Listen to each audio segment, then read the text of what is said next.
Welcome to our latest instalment of our Learning Together program here at AeroPM. Thank you all for dialing in today to listen to Craig Lipman talk about the capability lifecycle through the eyes of the capability manager. Craig is an ex-Air Force engineer and has had some fantastic and unique experiences throughout his career. And today we're going to be able to listen to some of those through his presentation on the capability management. Just remember, this is an interactive workshop today, so Craig will be presenting some points. Feel free to support those points with some positions or some thought leadership of your own to enhance the discussion as we go through. So without further ado, Craig, over to you, mate. Yeah, thanks, Riz. So as you can see on the slide, what I'd like to do is just run through some elements of the capability lifecycle. So I've got through the eyes of the capability manager. I've been lucky enough to have spent the last 2 years working in a variety of different positions in Air Force headquarters, so representing the capability manager. And after spending, the predominant amount of my career working in CASG, it's been quite eye-opening to see the different perspective, the different pressures, the different priorities that come from the capability manager.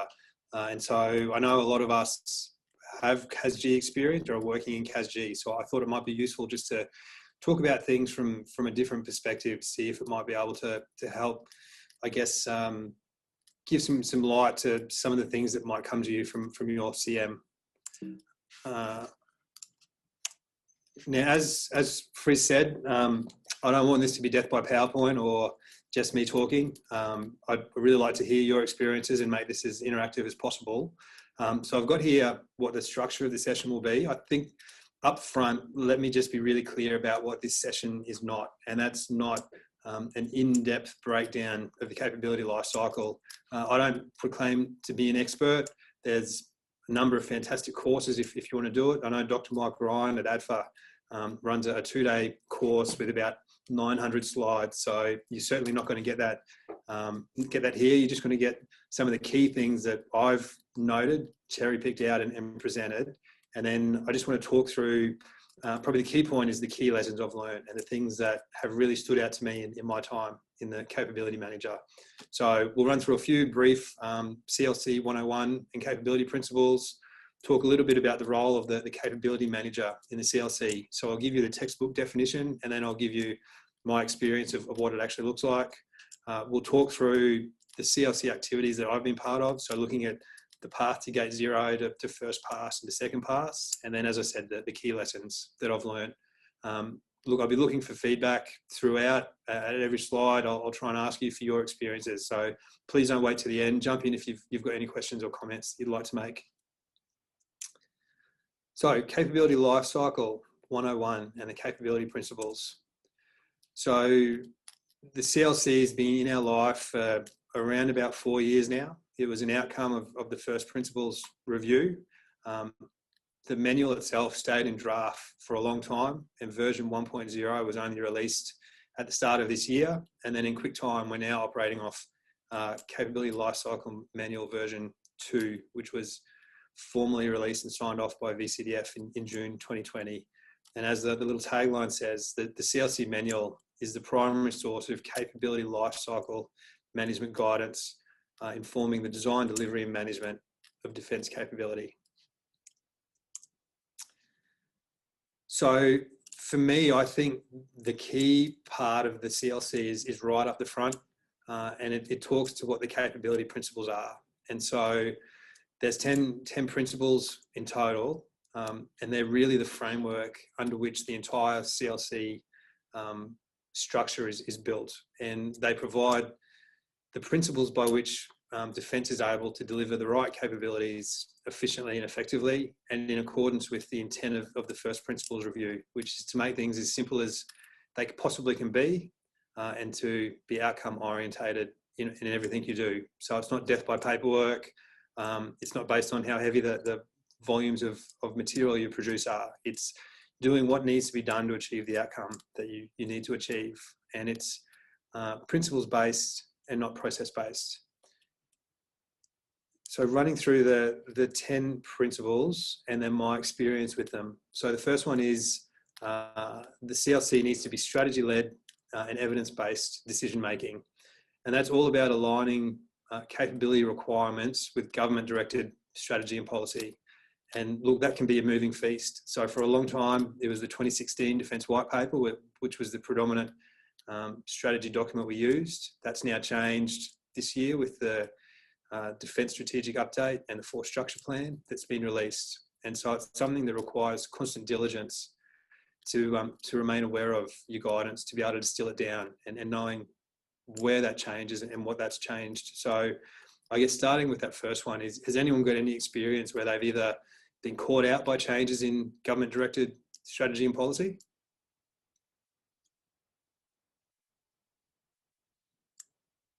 So certainly we've had experience with that this year. We were delivering documents both before and after the release of the Defence Strategic Update and the Force Structure Plan. And so that made it really challenging in knowing what document to capture, what document to reference is part of our traceability to high level strategic guidance. So then the second core principle is having an arm's length contestability function. So the contestability division is a fundamental relationship for the capability manager. So I guess, has anyone on the call had any experience in dealing with contestability in their jobs they're in now or previously? Yeah, Craig, on a couple of projects I've worked on previously, we've found that contestability was always, I suppose, left to the very, very end and wasn't adequately consulted along the way on critical points where they should have been based on force structure review behaviours, I suppose, that people weren't actually using the core principles within the capability principles within the capability lifecycle manual to adequately address contestability. Yeah, absolutely, and it's a really good point, and it's why I've got it noted down there as one of my key learnings is regular routine engagement is absolutely key with contestability. It's with all of your stakeholders, regardless of who they are, and it's very much about having a no surprises policy in everything you do. I guess my personal opinion is I almost think contestability is the wrong title for the division, because it almost implies sort of a antagonistic relationship between the capability manager or whoever's working the CLC and the contestability function. Whereas my personal experience is if you have regular routine engagement, they're much more interested in trying to come up with a mutually beneficial outcome for defence than what they are in trying to present unnecessary speed bumps or roadblocks. I mean, obviously, if you present something really stupid or you haven't put the necessary effort into preparing your documents, building your cost models, then you absolutely would expect them to push back and push back hard. But I've found that if you're reasonable in what you're asking for and you do have routine engagement, there's certainly, it's a very positive relationship. It's certainly not as antagonistic as what you might think by having a name like contestability. And as that last point sort of ties into that, my experience is they're there to help get the best outcomes for defence, which is if what everyone is trying to achieve, then obviously they're going to work with you to try and make that happen. Glenn, you say on that last slide, regular routine. What's regular? How regular is regular? So my personal tempo is I try and meet with my contestability reps at least once a fortnight, regardless of if I've got anything critical or not. It's just about having that regular tempo of meetings to talk them through the activities we've been doing over the last fortnight, to talk about what we've got coming up. We'll also go and see them by exception if there's something particularly significant that comes up. But my personal my personal recommendation would be at least fortnightly is a good tempo. Any more than that is probably too frequent. You don't really have anything to talk about. But fortnightly, there's usually enough has happened to warrant sitting down just for half an hour over a cup of coffee to talk through. So, and that ties into that way. There's never any surprises. Okay, no, that's good. I think the last time I heard the word contestability mentioned was some time ago, so that's good to know that it probably should be a little bit more regular, or maybe it's occurring and I'm not aware of it. So and look, it's probably very much dependent on your contestability rep. Certainly, that works really well in my space.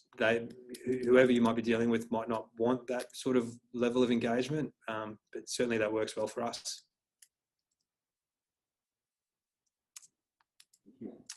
Is that engagement something that you've typically done as just capability manager with contestability, or is your view that regular engagement should always be supported by, when CASG is involved, the CASG project manager or CASG project office as well?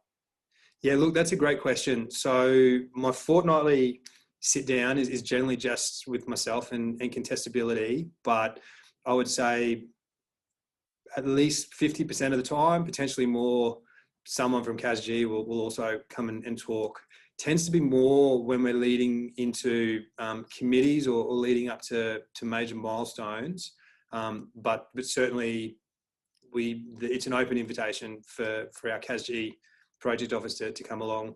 A lot of the things we discuss may not necessarily have direct relevance to CASG, but yeah, it's a really good point that we do try and make sure they're also involved.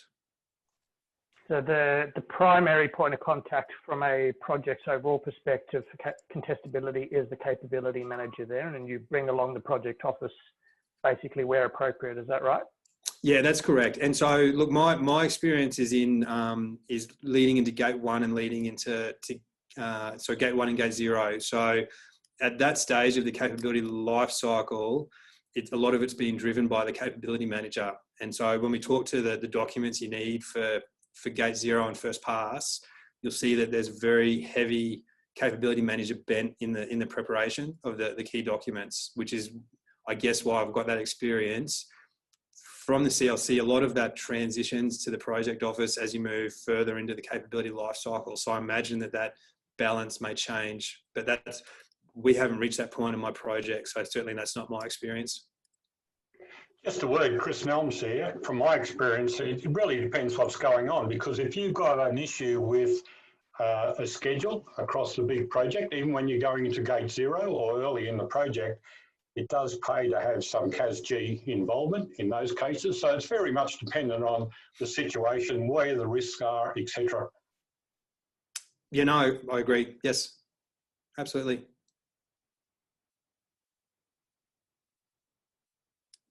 Anyone got any more on contestability? It's good discussion. Okay, so the third capability principle is one that strikes fear in the heart of all engineers, and it's that simplicity is the default position. So that simplicity in terms of what I call it is your minimum viable product and your maximal streamlining. So you don't want to produce unnecessary paperwork. You don't want to go to unnecessary committees. You need the appropriate level of governance and due diligence and not more. And really this principle is the genesis of the capability lifecycle coming out of first principles review. So from my experience, we see it in things like clear, concise communication, and everything we prepare that goes to committee has a page limit, and it is imperative you stick to the page limit. And the more senior the committee you're presenting to, the more rigorous they are in enforcing page limits. So certainly when you get to senior committees, you'll have documents rejected for being too long. And so that ties into my next statement, where less is more, and ties into my last statement, where that is incredibly difficult as an engineer, because we want to cover every box, we want to cross every T and dot every I, and we want to be as rigorous as we can in our documentation set, which just doesn't align with what people are wanting to see. And I guess it's being cognizant that when you're presenting to senior committees, the senior officers you're presenting to are extraordinarily busy people. extraordinarily time limited, and they're often having to deal with multiple complex problems at the one committee. So they just don't have time to put the rigor in that we do in the project. And it's just recognising and being able to pull out what's important and communicating that as clearly and concisely as possible, which is ironic that I've taken 5 minutes to explain the point that simplicity is the default position. So again, does anyone have any experience? Has anyone had documents rejected for being too long, or had any experience with page limited communication? I've actually got an observation that's almost the opposite of this, and it might be simplicity is, you know, the default position for other documentation set, but I've worked in a project in the past where the capability manager chose to take a tack of, we're getting more of the same because that is simple, that is very easy to get through, and then that lived with significant consequences for the next, you know, 5 years of the project. Yep. So I guess it's simplicity is best where appropriate, but I've seen it swing the other way where things were oversimplified beyond what it really should have been for the sake of getting through the process fast, and then that had significant issues further down the track. Yeah, that's a really interesting point. So if you dig into the, you know, the source material and the capability lifecycle, they do actually pull that out. And you're absolutely correct that finding that balancing act is really challenging at times. And so what was your experience with how that finished out? Was there rework involved, or? Yeah, well, so the specific case in point, without mentioning the capabilities, was effectively, we're going to buy more of the same of this capability. And what they really meant is we're going to buy more of the same equipment for a different purpose. Mm-hmm. But because of the way it was originally phrased and scoped, all of the engineering design effort was not scheduled, resourced, planned. So we actually ended up going through effectively the entire design process to use this equipment for a different capability after it had already been introduced into service. Okay. If you can call that introduced into service, but. Yeah, so that's really interesting. And I guess that's the real danger when you put an emphasis on being process risk-based, and it ties into something we're going to talk about in a second about risk-based decision-making. Is that's potentially the downside of going with a process-based, risk-based decision-making process is it can come back to bite you. Yeah. That's a really good point. Anyone else have any similar experiences? Yeah, Craig, it's Sean. I suppose it's the other side of that coin as well, which is especially if you're in a supervisory role and you're looking to take your document suite forward, you've got to have a critical view of that as well. So you're not, you know, taking a bloated view of, I'm going to cover every single possible scenario, and actually looking at, well, where's the value add, where's the risk, and determining, you know, how to get that through expediently and sticking to the first principles review at the same time. So that balancing act, I think, is probably between what Tim's just said and the counterpoint which I've just made. Yeah, absolutely right, Sean. And look, it actually ties into a really interesting point that it's a challenge from a supervisory perspective because, look, people bleed over these documents and people are proud of the work they're doing, and it's a balancing act to then take something someone's presented and tell them that it needs to lose 3/4 of its volume. And it's something that needs to be managed delicately. I think the word or the phrase I like, which I can't claim credit for, was telling them that their baby is not pretty. That's exactly right. I like that. I might use that. I'll steal that myself.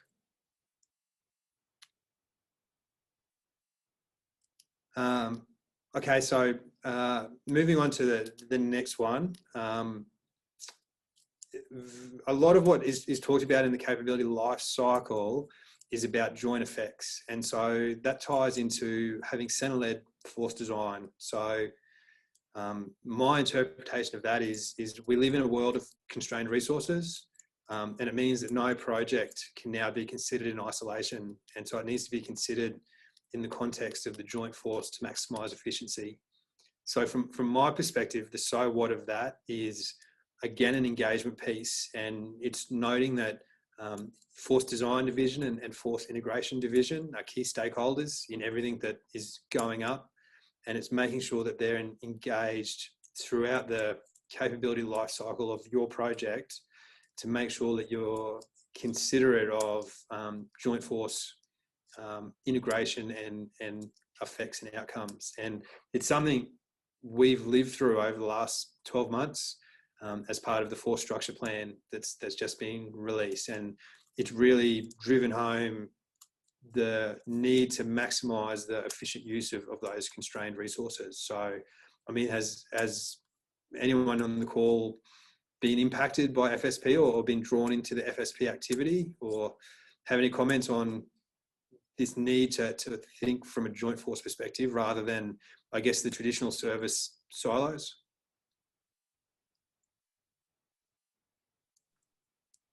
Yeah, Craig, it's Sean again. So all of that documentation also leads into the acts as far as how we're going to use it and what we need to achieve.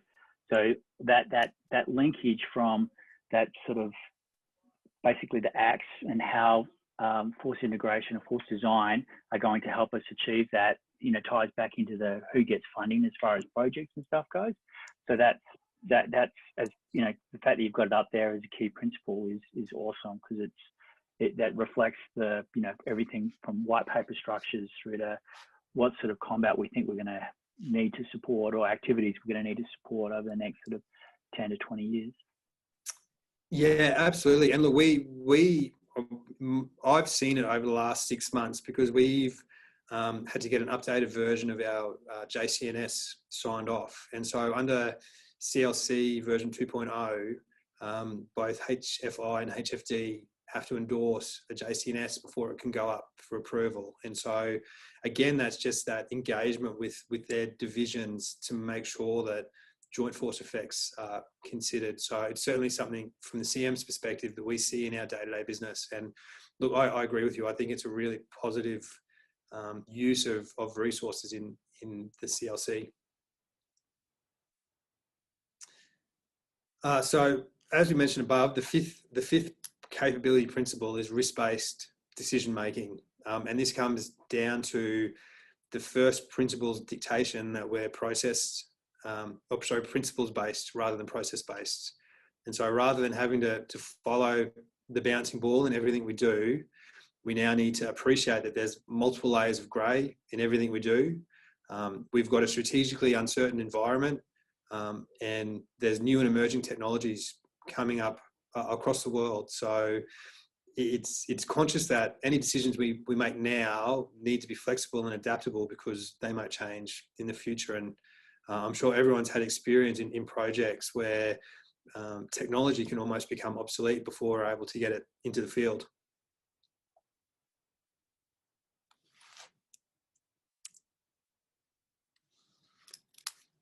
So the sixth principle ties into the previous one. It's we need to consider a joint and interoperable force. So I look at it as that the whole is greater than the sum of the parts. And again, to me, my practical experience of seeing that is the engagement we have with force integration as well as force design in everything we do. Something that's the seventh principle, and it's certainly emerging more and more now, is the need to have a programmatic focus rather than a project focus. And so now we have 35 capability programs, soon to be 36 next year. And we have 11 multi-domain programs, soon to be 12 come the new year. And we're seeing some significant impacts in terms of resourcing that's going into the programmatic efforts. Certainly AeroPM is seeing that with Paul just starting up with the IAMD program office. And so I think having a programmatic view of what we do is going to become something that is significant in everything we do moving forward. Paul, I don't mean to put you on the spot, but I don't know if you've got any observations of that since you started in the program office. Well, mate, I was going to ask you a question. Well, you ask me one, then I'll ask you one. Yeah, look, I've seen differing levels of maturity with regards to executing the multi-domain program concept. Having just come off the joint C4 multi-domain program, and now starting in the IAMD program, Air Force Headquarters are being very forward-leaning and establishing a program management office, and putting in place all of the overarching program strategy, not just at the program level, but at the multi-domain program level.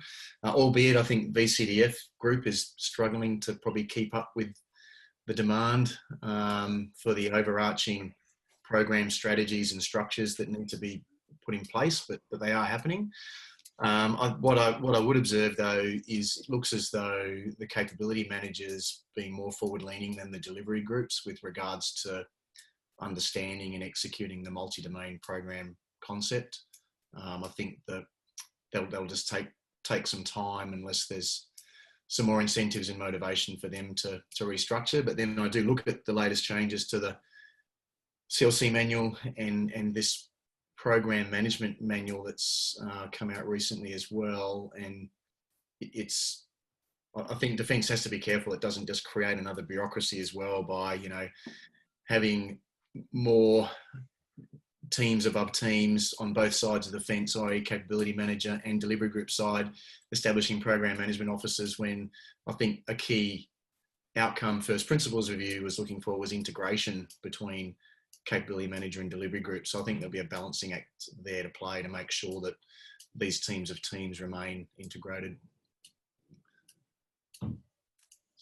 Yeah, look, I absolutely agree. And I guess adding to that point, I think the other challenge I'm certainly seeing is in many ways we're trying to jump on a moving bus with the programs, because I think in an ideal world you'd like to have your program structure in place and then have your projects start underneath those programs. But in this case, we're looking to put a programmatic overlay onto existing projects that are at various levels of maturity in the CLC, which is also, you know, challenging both from the program office and the project office perspective.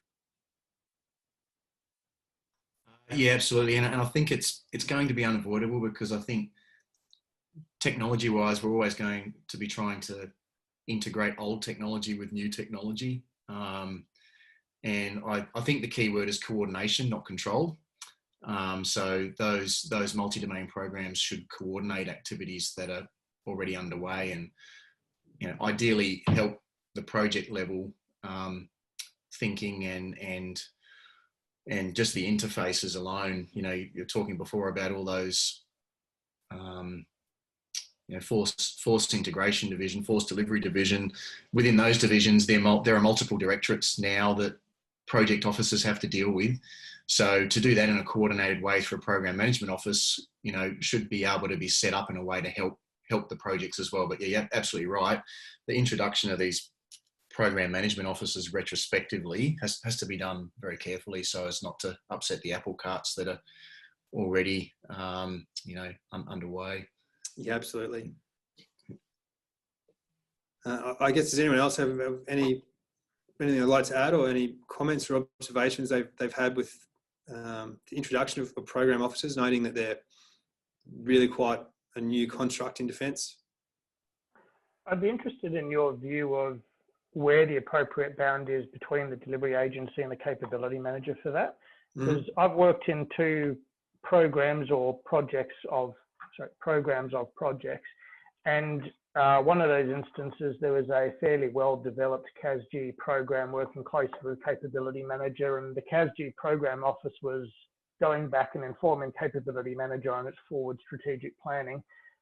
Whereas I've got another one where there should be a programmatic view, but all of the individual projects tend to be scoped on the stovepipe view of that project, with the reliance on the capability manager to take the strategic cross-project view. And like, there's a disconnect there, and I can see advantages either one, because if we started throwing all the program considerations onto the projects, and there's a lot more that they need to do within, you know, the constant cry of I need more resources, don't have enough time. But I was interested where you think the current divide is and should be, and if you think that is changing as a general trend in the future.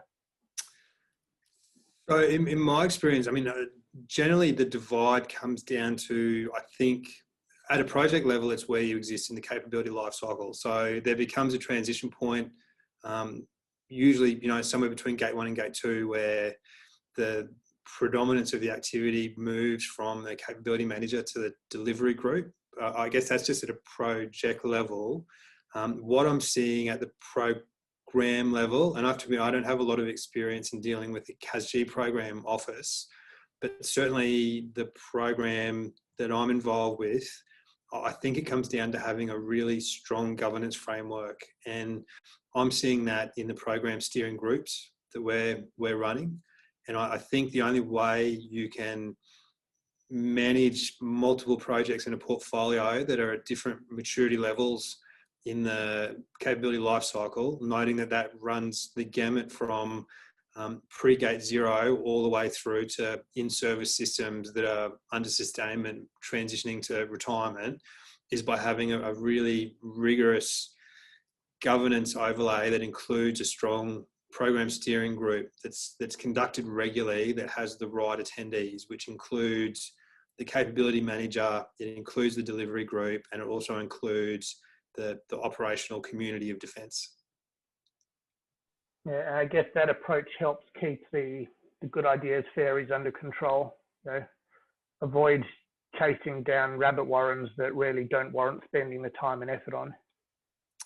Yeah, absolutely. And it's particularly useful for managing those rub points between different capabilities that are at different maturity levels. So even for things like managing your in-service sustainment and capability upgrade programs, when you've got new projects or new capabilities coming down the line, to make sure that you're maximising your resource allocation, for example. And I think that just comes from having the right people with appropriate authorities meet regularly to discuss and agree the best way forward. The programs that you're seeing, are they deliberately established with well-defined terms of reference of the bounds that they're supposed to be looking on, or do they kind of just come into existence organically and then you try and put fences around it when you're halfway through the process to say, well, this is a great idea, but let's try and fence it in, in such and such a way? Yeah, so look, we've been really lucky. So our program office stood up around about 6 or 7 months ago, and they had really strong leadership to put the necessary frameworks in place from day one. So they very much focused on walking before running. They had their terms of references in place. I believe at least the first PSG, maybe the first couple, focused more on the principle, establishing the principles and terms of references rather than actually seeking to make decisions on program outcomes. So they really put the effort in initially to have the foundations in place to set themselves up for success. And look, I think that's the only way it can work for any program office.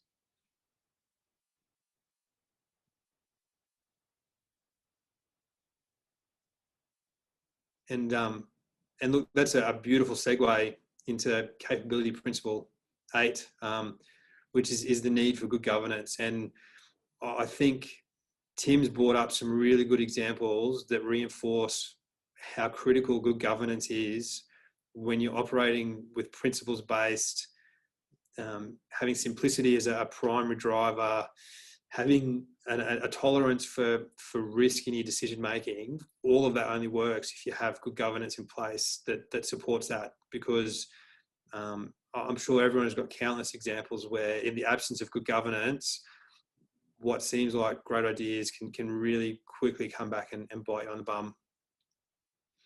And so the last couple of capability principles, 9 is be a smart buyer. And so inherent is your participation in smart buyer workshops and the smart buyer process before you go to major committees.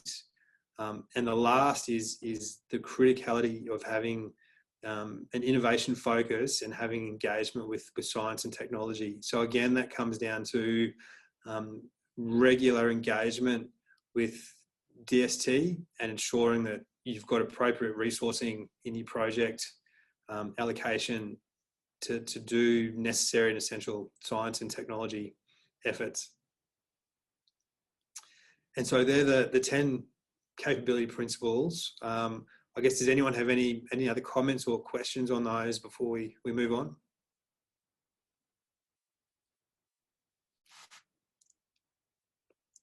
Awesome. All right.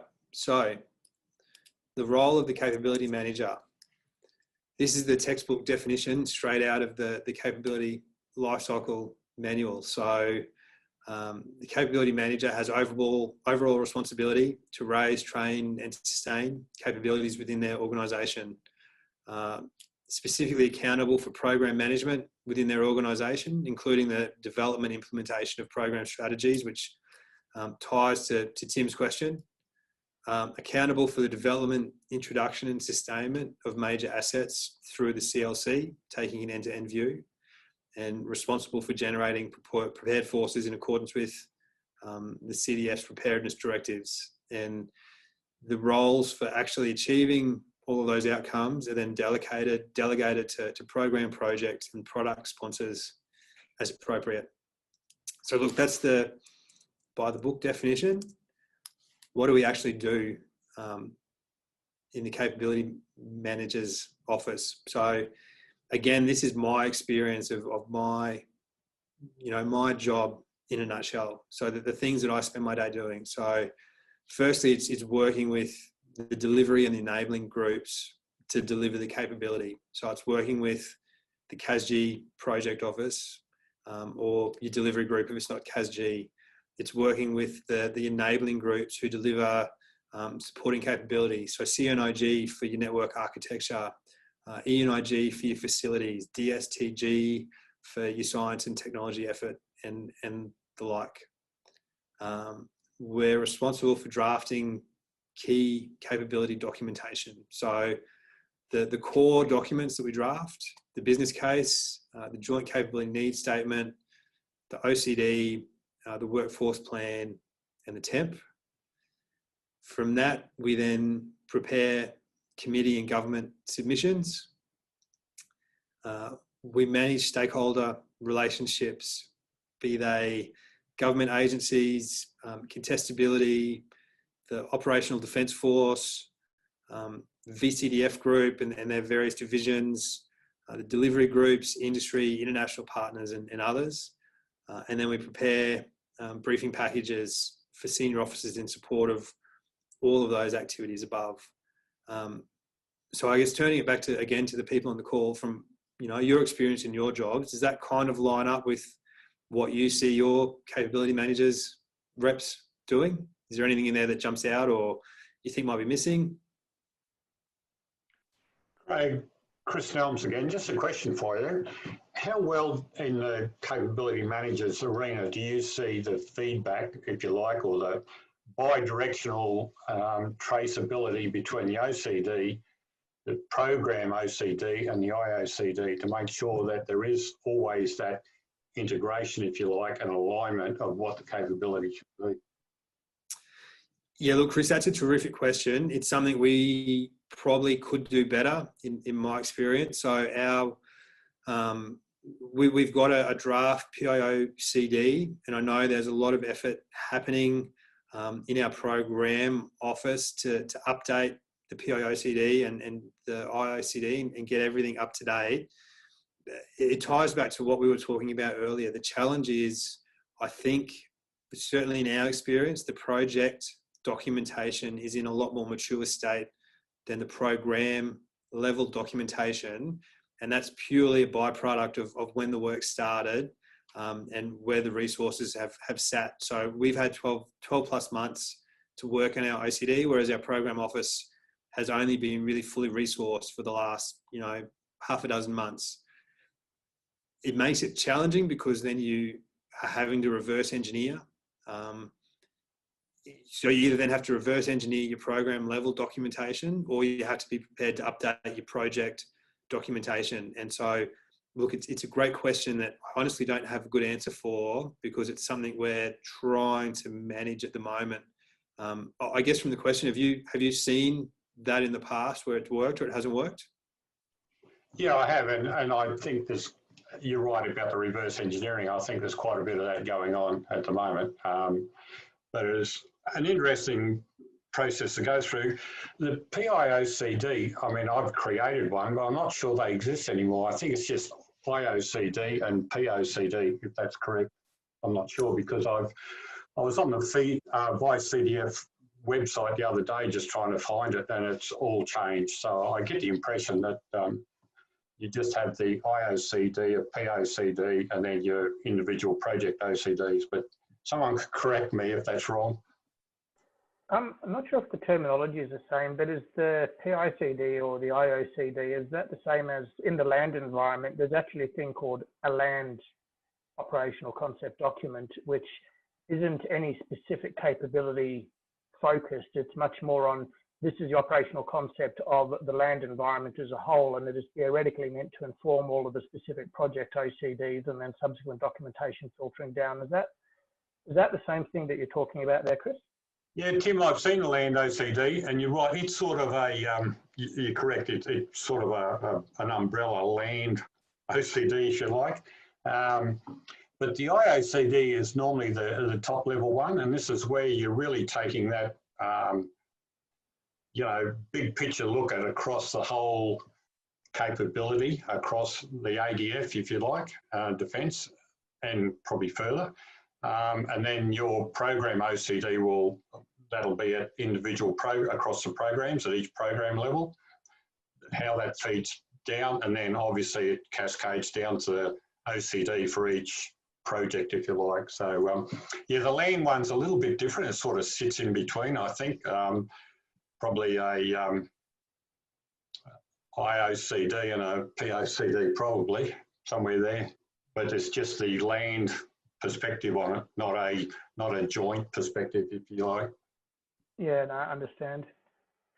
I know if the other ones exist, they're not things that I've seen before. And look, it's not just the OCDs. So we're certainly seeing from our program, there's a requirement for a program level temp and a program level SEMP. And again, I think we're going to have the same challenges. It's the right thing to do, but it's just trying to get that alignment where projects have already got documents approved and in place that will then be subordinate to these new program level artifacts, and trying to manage that traceability. And I think it's a really good point Chris made when we talked about the difference between being domain specific versus a more joint view of the world. Is it adds just an exponential level of complexity to have that traceability, I think, to project level artifacts that are across joint air, land and sea domains.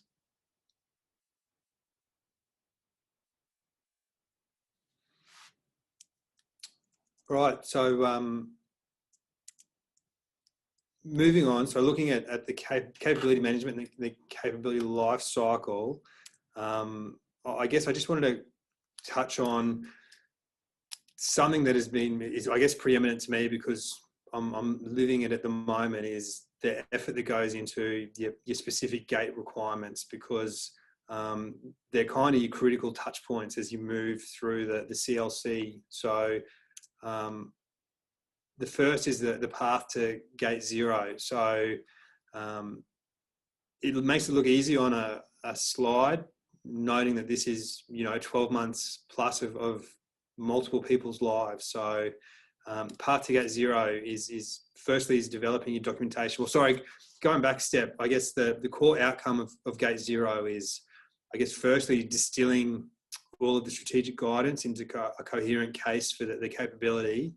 And then the second is presenting a range of defensible options for further investigation as you move deeper into the capability life cycle. And so your key documentation for achieving that, so having a business case which captures that, and also captures your resourcing that you require to move from gate 0 to gate 1. your joint capability needs statement, which distills all of that higher level strategic guidance into clearly articulating what your current capability gap is and what your capability requirement will be. So both your business case and your JCNS are core capability manager outputs. Your delivery agency then also needs to provide a project execution strategy. And then under that, there's a plethora of supporting document that goes up as well. So then once internally you've developed those key documents, you go through a capability manager gate review, which under version 1.0 of the CLC was optional, but which is now a mandatory requirement for all gates. So that's a two-star committee where the key consideration is basically, is the submission ready to go to IC? As well as making that determination, you'll generally get a whole range of changes and recommendations that you need to incorporate into your documents and into your case to prepare for IC. You'll need to brief your central agencies who sit on IC. You'll need to engage with each of the IC members to address their individual concerns. And you'll also get your formal contestability advice against your documents.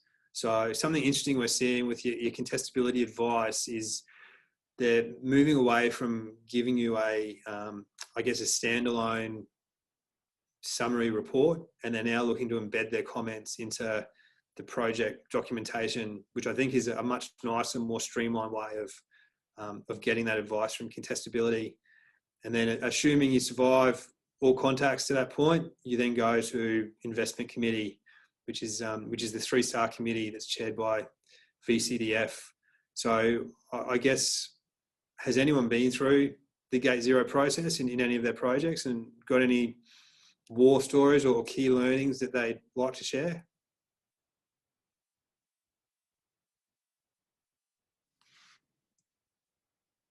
So you go to your investment committee, and then you'll get one of 5 outcomes.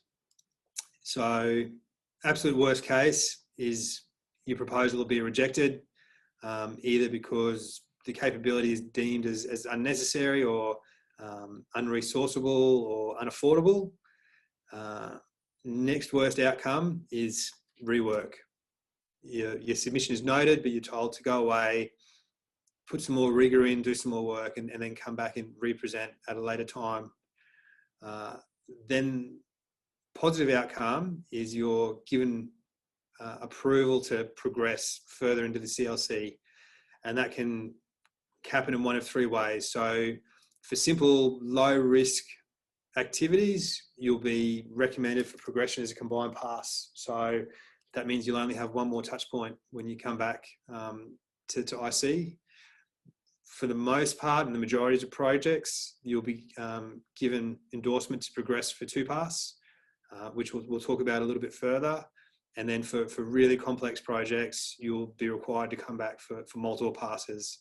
And look, some of those don't necessarily need to be formal passes. That's my experience in our project, is we've had to come back to IC multiple times to provide updates on various issues as we progress towards first pass. So I think that the key for those last 3 is effectively a successful Gate Zero gives you approval to explore options, which then puts you, for the majority of projects, on the path to first pass. So looking at the key documentation, you can see it's a little bit different to what's needed for Gate Zero. So probably the most significant difference is you need to develop a government submission, which is usually in the form of a cabinet submission, because successfully getting through first pass will require you to get your first touch point with government. You'll need to update your business case to reflect the changing requirements that come with first pass, and the delivery agency will need to update their PES and also draft an integrated project management plan. And then you'll also have a whole raft of supporting documents ranging from an OCD to a DST technical risk assessment, through to a workforce plan, through to a temp, through to a cost model. There's really a whole range, an FPS, each of which is to satisfy requirements for different IC or government stakeholders. Then similarly, to Gate 0, you have your capability manager gate review. You have your incorporation of those changes for your central agency briefings, your member engagement with IC and receipt of your contestability advice. Then you'll go to IC. The difference from Gate 0 is endorsement from IC at Gate 1 will be endorsement to go to government with your submission, together with a whole range of recommendations and changes that need to be incorporated prior to actually going before government. So you'll incorporate those changes, you'll consult with all of the various government departments, you'll undertake minister briefings with the minister who's going to sponsor your submission. You have SCONS, which is the secretary level pre-government meeting. And then finally, you'll have government consideration,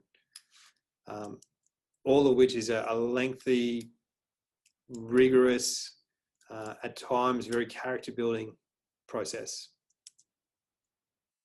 And then your outcomes for first pass. You'll have your project prioritised in the IOP. You'll have endorsement on your preferred options.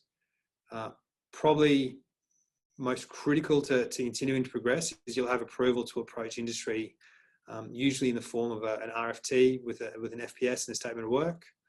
And you'll have approval for funding to get you from Gate 1 to Gate 2.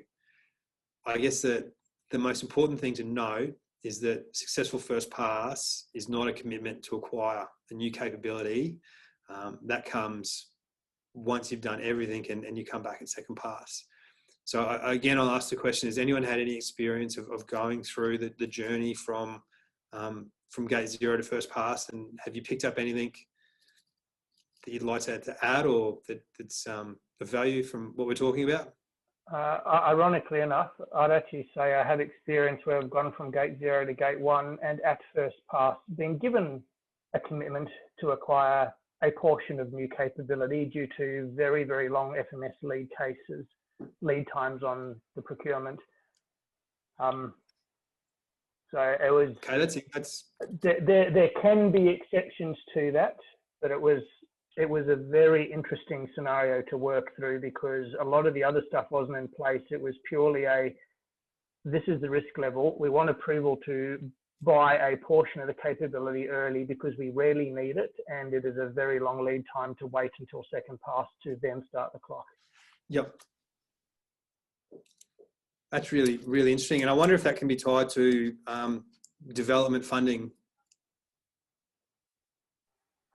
I'm not really sure. I'm actually kind of unclear whether it's the usual, I think it's still called IOP funding nowadays, but because all the documentation still says it was first pass, but it was a big chunk of money to buy what they called urgent capability requirements. But the initial description was almost a buy this stuff that can almost sit in a warehouse until we do further development to turn it into a capability post second pass. And we actually had to have a fairly long conversation to say, well, that makes absolutely no sense because there's no guarantee that you're going to get second pass. So if we're going to buy a level of capability at Gate 1, let's make sure that we're actually going to get some kind of capability from it.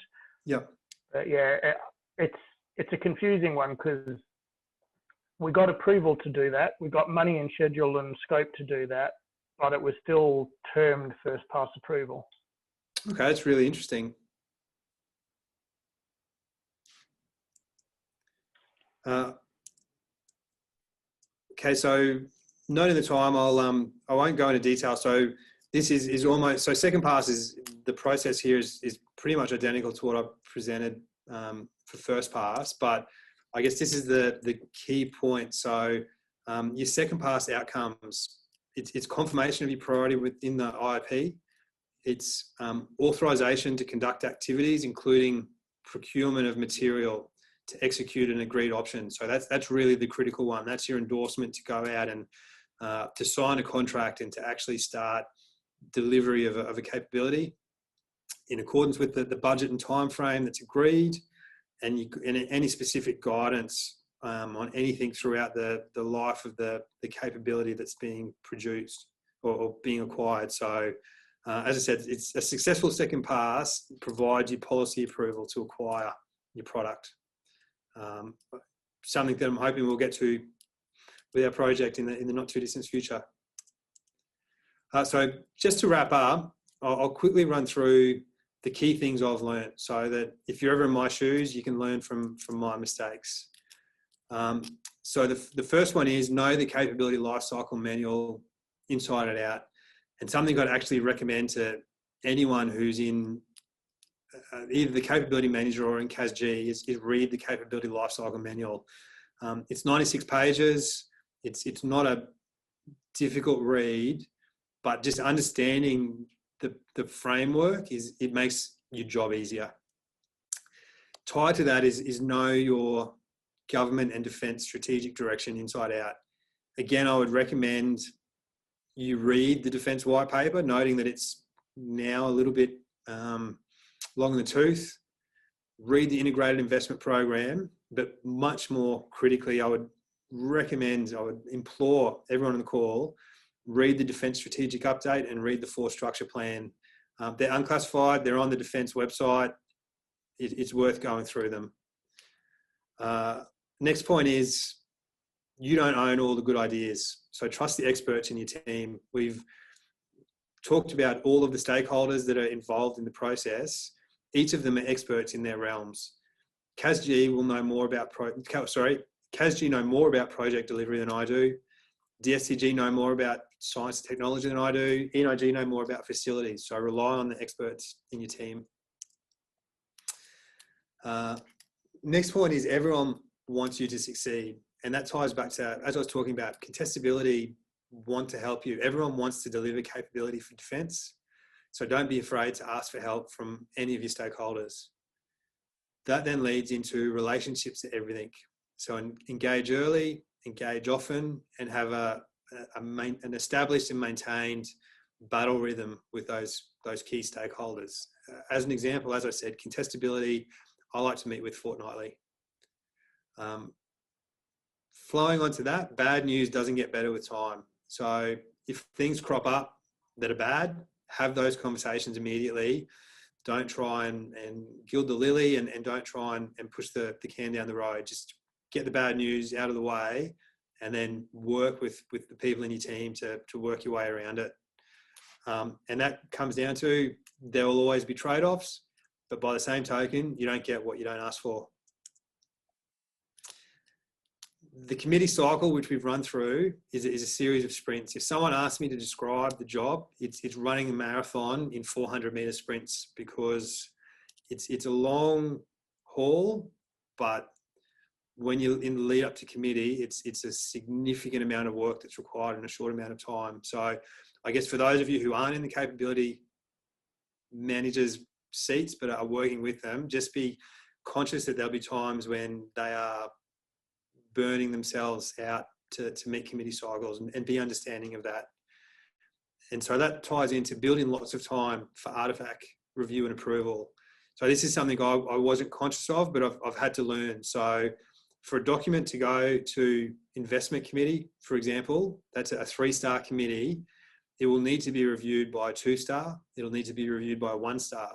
It'll need to be reviewed by an I6, and it'll need to be reviewed by an I5. And generally there'll be rework and reattacks needed for each of those review times. And each of those people are busy and need to get advance notice of what's happening. So you might have a document that's due, for argument's sake, at the end of November. It needs to be ready to start that review and approval process, probably at least 4 weeks out from that due date. So you need to build that time in, otherwise you will get caught out. And that ties into things will take longer than you expect. So building contingency for that rework, for that extra effort. But ultimately, we're all working towards the same goal. Each of us come from different viewpoints, depending on what agency or what group we're working for. But no one should lose sight of the bigger picture, in that we're all trying to deliver capability for defence. And as long as we keep that all front and centre in mind, ultimately we'll all get to where we need to go. Now, look, apologies, I've rushed through the last couple, but I've taken my full quota of time, and I don't want to keep anyone unnecessarily. So, look, happy to take questions, but I do note that we have taken our full hour. All right. Does anyone have any final questions for Craig, or any points they'd like to raise? No? Okay. Well, firstly, I'd like to thank everyone for dialing in today. I thought that was a fantastic discussion around capability management. Very, very happy with the points. It was fantastic.